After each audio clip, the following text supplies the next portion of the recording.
umpisa na ang pagpapa ngayong Sabado, alas 8 na gabi, dito na sa UTV Mobile Legends Dang National Tournament.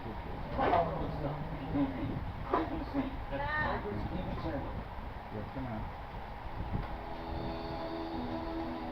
Di ba si Pangulong Ferdinand R. Marcos Jr. sa Shangri-La Dialogue ng International Institute for Strategic Studies bilang keynote speaker nitong Mayo sa Singapore.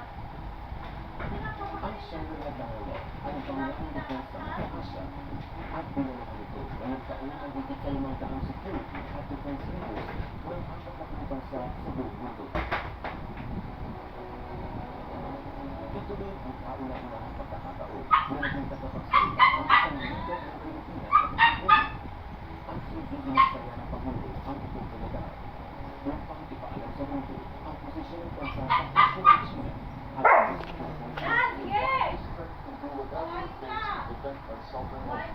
the last square inch and the last square minute.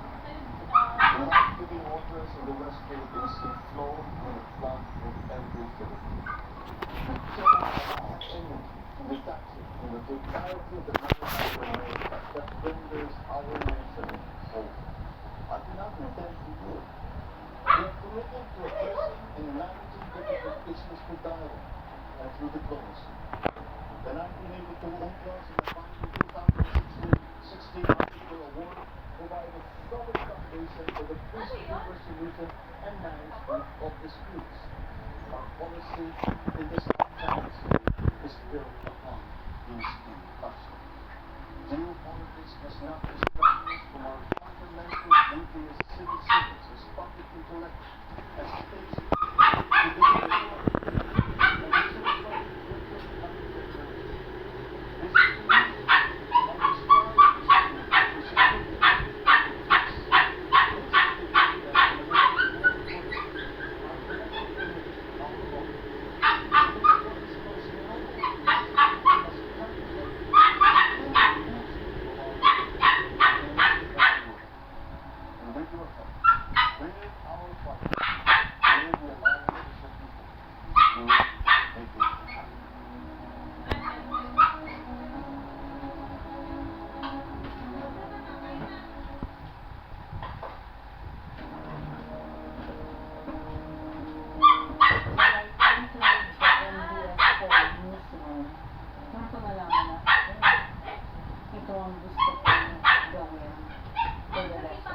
Yung storya kung sinulat na kunwari, hindi ako nag-voice. Si Angelique Lazo, ang sama-sama ng loob ko. But, syempre, hindi naman ako nawalan ng loob. So, pinag-aralan ko talaga. The first time I did an on-air live sa studio was when then Renegade Colonel Onasan was arrested. At that time, sobrang pinaghahanap siya kasi the country was going to host the ASEAN Summit and they were afraid, the government was afraid na magkakagulo kung hindi ma-arrest si Bruno. That was the biggest story. Nobody ever got that story except me. So naging tatak ko na yung diba, may exclusive. My mantra was, if I'm on the field, I'm supposed to get the best angle, and if I can, I'll beat the competition. I'm very, very thankful for my time in TV4 and DS4. It led me to other things to pursue my passion. Ako si Cez Orena Drilon at ito ang aking kwentong TV.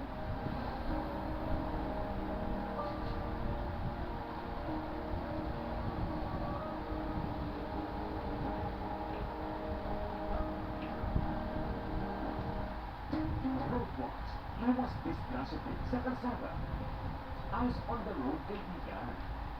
Ayon sa Republic Act 10913 o Anti-Distracted Driving Act, mahigpit na ito nagpapawal ang paggamit ng cellphone o anumang gadget habang nagmamanito. Ibig sabihin nito, bawal tumanggap ng tawag, mag-text, maglaro, mag-compute, magbasa, mag-internet kapag hawak ang malabela. Sa gilid ng cellphone ang nakalagay sa safe zone ng sasakyan at hindi nakasasagaran sa line of sight ng habang nagmamadero. Gumamit ng hands-free function. At kung gagamit ng Google Maps o Waze, iset muna ang destinasyon bago mag-plan. Pwede namang gumamit ng cellphone kung may emergency sa daan at kailangan tumawag sa pinag-uugulan. Hindi bido ang parusa sa mga lalabag sa batas, kaya sumunod sa lahat ng oras.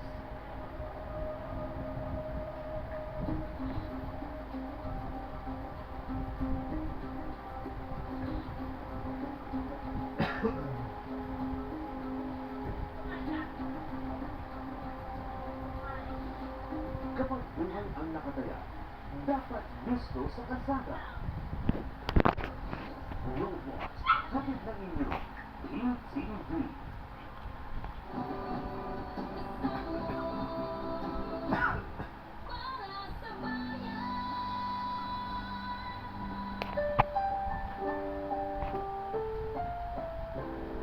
Ang susunod na programa ay rated PG.